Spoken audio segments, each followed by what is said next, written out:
picture it. It's the early 1990s, right? You're packed into this sweaty, dimly lit club. Oh, yeah, where the air is just thick with the smell of, like, stale beer and cheap hairspray. Exactly.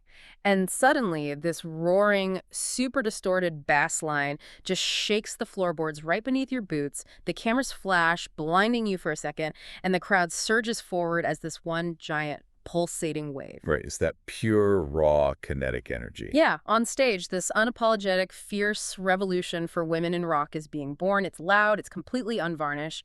But then the music stops. The flashing lights just fade to black. And the crowd just freezes in absolute silence. Yeah.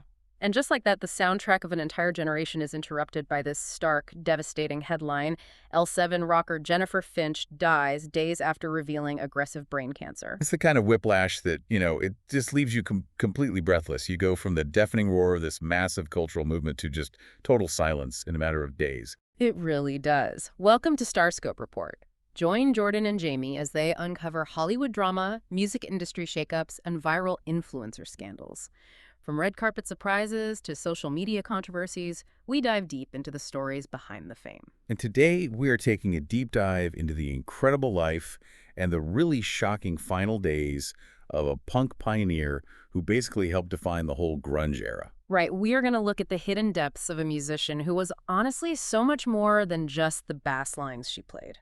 Because, well, the story of Jennifer Finch isn't just about a tragic, rapid medical decline. I mean, it is that, but it's also a lens into the incredibly harsh financial realities of the 90s music industry. Oh, absolutely. And as we'll get into later, she had this secret creative life that quite literally rewrote Los Angeles history. Yeah, but to really understand the shockwave her passing sent through the music community, you have to look at where L7 was just a few weeks prior to all this. Right, because this is a band that originally formed in the mid-'80s, broke massive ground for women in heavy music, and here they were in 2026.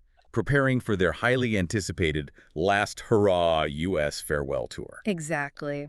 Finch, who joined way back in 1986 and was just absolutely foundational to their signature punk metal grunge sound, she was gearing up to hit the road, and then she suddenly had to step away. Which totally caught the fans off guard. I mean, on July 13th, the band posted a joint statement on Instagram revealing her diagnosis. And what makes the timeline so heartbreaking is how quickly that narrative shifted. It was so fast. According to her family and the band, the initial prognosis actually offered a glimmer of hope. Doctors thought the cancer might be, manageable with a targeted round of radiation. But it just wasn't. And I was actually reading up on the specific type of cancer they were dealing with here. High-grade brain tumors like glioblastoma. Yeah, they are notoriously brutal. They really are. Because I didn't understand how someone goes from, manageable with radiation to permanent physical limitations and multiple brain surgeries in just a matter of days. Right, it seems impossibly fast. Exactly. But I found out it has to do with the physical constraints of the human skull. It's essentially a rigid, closed box. So when a tumor grows rapidly, it has absolutely nowhere to go. It just immediately crushes healthy brain tissue. Yeah, just devastating pressure. That is exactly the physiological mechanism at play, and it's why aggressive brain cancer is uniquely devastating compared to, say, other forms of the disease. It's because it's literally trapped in there. Right. And glioblastomas don't just grow like a standard mass, they infiltrate. They actively send out these microscopic tentacles into adjacent healthy brain tissue. Ugh, that's terrifying. It is. And because your brain is the control center for everything, and because of that intense rapid pressure you mentioned inside a rigid skull, the tumor instantly impacts essential functions. So it's not just pain, it's everything breaking down. Exactly. Neurological pathways for movement, speech, vision, and memory, they can be destroyed in days rather than months. Which totally explains the severe, unexpected complications she suffered. I mean, it wasn't a gradual decline, it was an absolute cliff edge. Yeah, requiring 247 in-home care and extensive rehabilitation almost instantly. And for the fans, there was this added layer of shock because, well, she was a survivor. She actually beat thyroid cancer back in 2011. Wow, I didn't realize it was her second battle with cancer. Yeah, so you naturally build up this invincibility myth around your heroes. You think, she beat cancer once, she's a tough-as-nails grunge rocker, she's going to beat this too. And when that myth shatters, the grief is just profound.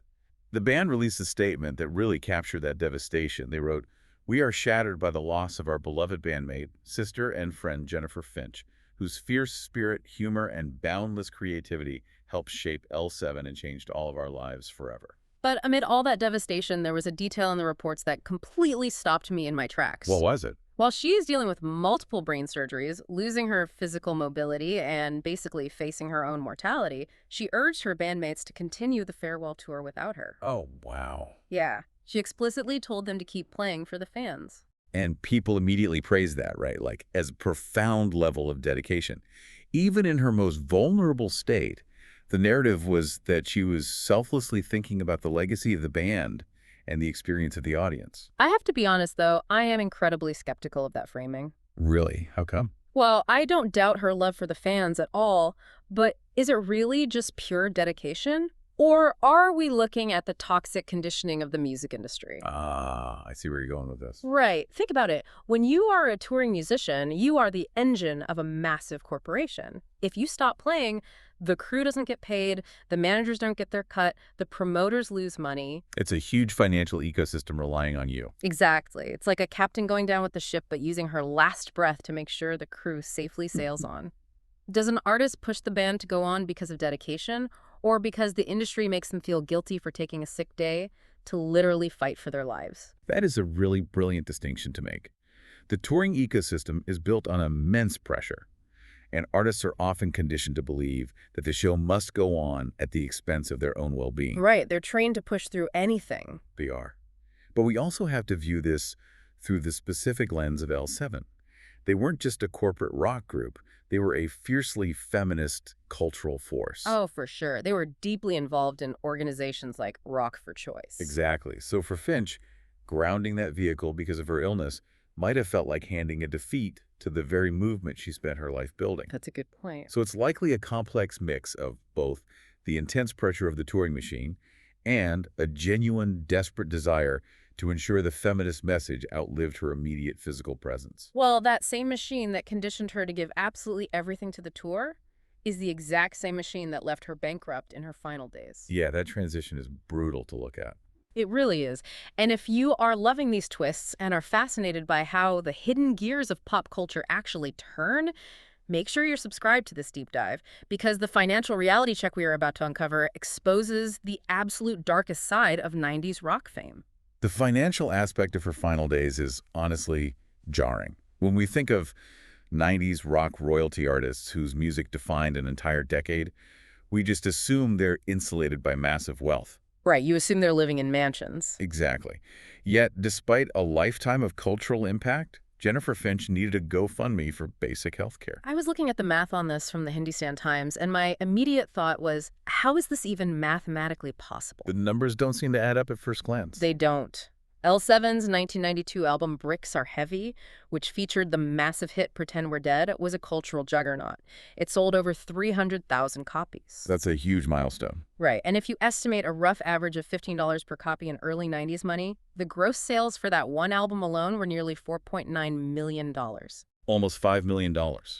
And yet, the estimated net worth for Jennifer Finch at the end of her life was only around $500,000. Exactly. And you look at that $5 million gross and wonder how a foundational pioneer ends up crowdsourcing her survival. It's a harsh reality check. But when you look at the recoupment structure of a standard 90s record contract, it becomes sickeningly clear. Imagine you sign a contract that makes you a cultural icon, you play to thousands of screaming fans every night. But when you check your bank account, you've made less than a substitute teacher. Yes, because the label doesn't just hand you a check. They pay for the recording time, the marketing, the music videos, and the tour support, but they treat every single cent of that like a high-interest loan. A loan that the band has to pay back strictly from their tiny single-digit percentage of the royalties. Exactly, it's totally rigged. And the predatory mechanics go even deeper than that. In the 90s, labels heavily utilized things like breakage fees. Wait, what are breakage fees? They would literally deduct a percentage of an artist's royalties to account for vinyl records getting broken in transit. You're kidding. No. And the crazy part is they continued to charge this fee even when the industry shifted entirely to CDs, which obviously don't break in the same way. That is just blatant theft. Pretty much. Furthermore, the label owns the master recordings. They control the distribution. The artists were granted immense cultural cachet, but virtually zero equity in their own creations. It is exactly like winning a luxury car on a game show. only to realize that the taxes, the insurance, and the maintenance fees are going to bankrupt you. That's a perfect analogy. You have the status of a winner, but the system is designed to drain you. After the label recoups their quote-unquote loans, the managers take 15 to 20%. The lawyers take 5%. The business managers, the touring crew, everyone eats before the artist. And the brutal reality is that each band member likely only took home between $16,000 and $32,000 from a record that generated millions. Which is just nauseating. It is. And that systemic exploitation is exactly why her net worth sat at $500,000. Now, $500,000 might sound like a comfortable cushion to the average person. Sure, in a normal situation. Right. But when you are hit with a catastrophic illness in the American healthcare system, requiring 247 in-home nursing, specialized equipment, physical and speech therapy, that money vanishes instantly. It's gone in a blink. Exactly. Because the music industry fundamentally failed to provide a safety net for the very people who built it, her friends had to step in. But the alternative rock scene, they mobilized immediately.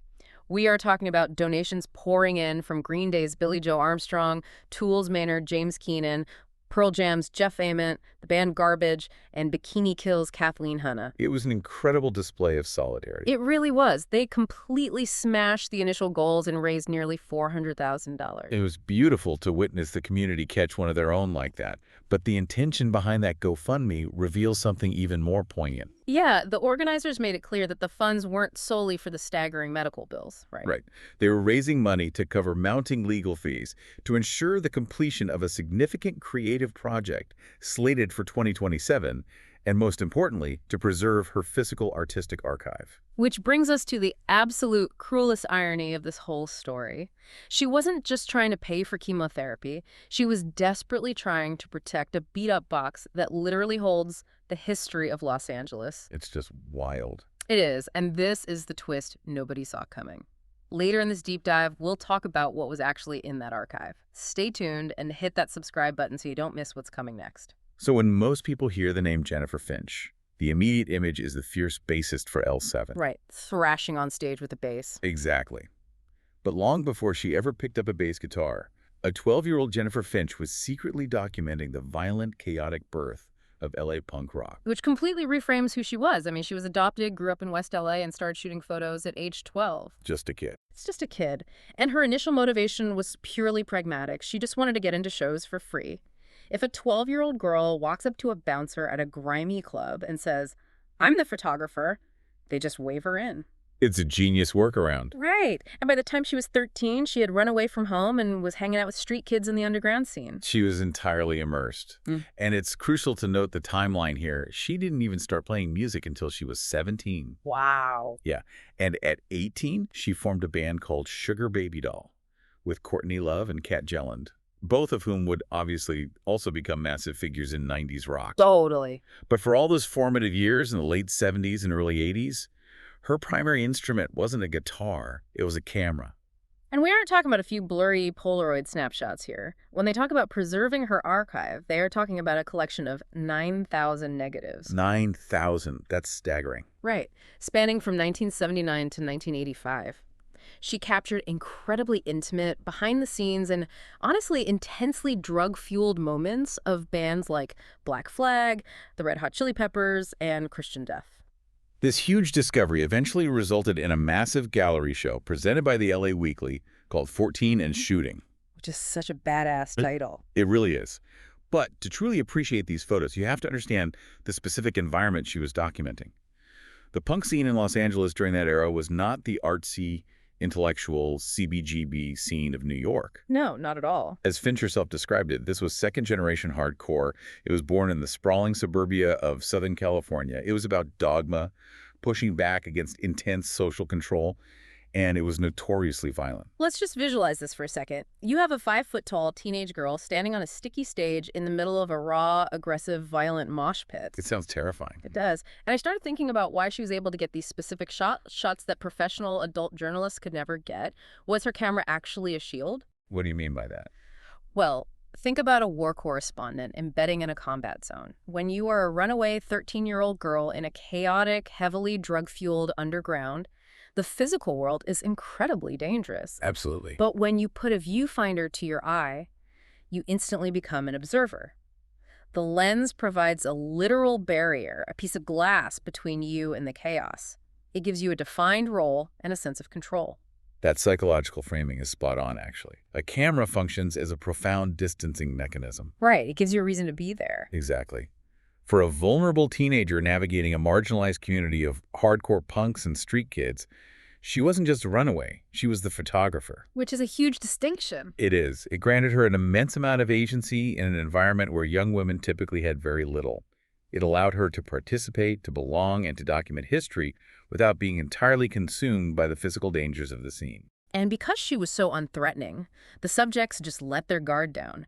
Some of the photos just show kids hanging out in completely mundane, suburban situations that happen to involve heavy drug use. Yeah, just everyday life for them. She captured it with zero judgment because it was simply the reality she lived in. It proves she wasn't just a musician who dabbled in photography. She was a world-class documentarian. And that multifaceted creativity really defined her entire life. Yeah. She wrote L7 tracks, like right on through. She did. And when the pressure became too much, she possessed the self-awareness to briefly leave the band in 1996 to focus on her sobriety and to grieve the death of her father. Which takes a lot of strength. It does, and she refused to be musically stagnant. She later shifted gears completely to explore a dark wave, calophonic sound with her 1999 band, Other Star People. Which just makes you wonder what else is hiding in that archive they are trying to protect for 2027. We've been talking about a photographer, a graphic designer, a songwriter, a bassist, and a cultural trailblazer. Yeah, she wore so many hats.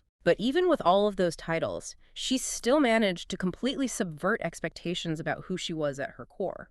This might be the most beautiful contradiction of her entire legacy, honestly. Tell me about it. Well, in a 2010 interview with White Hot magazine, she was asked a very standard question. How do you want to be remembered? And, if you ask a grunge rocker how they want to be remembered, you naturally expect an answer about the music. You expect them to say they want to be remembered for smashing the patriarchy, for the legendary tours, for being loud and unapologetic. Exactly. But this fierce punk pioneer gave an answer nobody saw coming. She said her ultimate dream was to become a patron. She wanted to start a foundation specifically for young women who want to go into the sciences. Science. Not music, not visual art, not photography. Science. It completely disrupts the narrative. Punk is so often associated with chaos and anarchy, while science is the ultimate pursuit of empirical truth, structure, and systematic understanding. It's the total opposite. Right. By dreaming of empowering young girls in STEM, she challenged all of us to rethink how we categorize our idols. We have this terrible habit of putting artists into one-dimensional boxes. We want them to be just one thing, the angry punk rocker, the tragic victim of a predatory industry. But when you do that, you just miss the brilliant, messy complexities underneath. Jennifer Finch was a musician who shaped an entire genre, yes. But she was also a woman who was bankrupted by the industry she built. A deeply flawed industry. Yeah, she was the 12-year-old girl holding a camera, protecting herself while she watched the world explode around her. And she was a visionary who dreamt of a future where young women could thrive in laboratories just as fiercely as they did in mosh pits. True rebellion isn't just about playing loud. True rebellion is refusing to be reduced to a single definition. It really is. So the next time you hear a massive hit from the 90s, or you look at a glossy photograph of a rock star, I want you to ask yourself what you aren't seeing. Think about the recoupment contracts hiding behind the platinum records. Think about the 9,000 negatives hiding in a closet for decades. People are vast, they are multidimensional, and their stories are always deeper than the headlines. They really are. You've been listening to Starscope Report, where Jordan and Jamie uncover the stories shaping Hollywood, music, and pop culture. Thanks for tuning in, and don't forget to subscribe for more stories that keep the stars shining.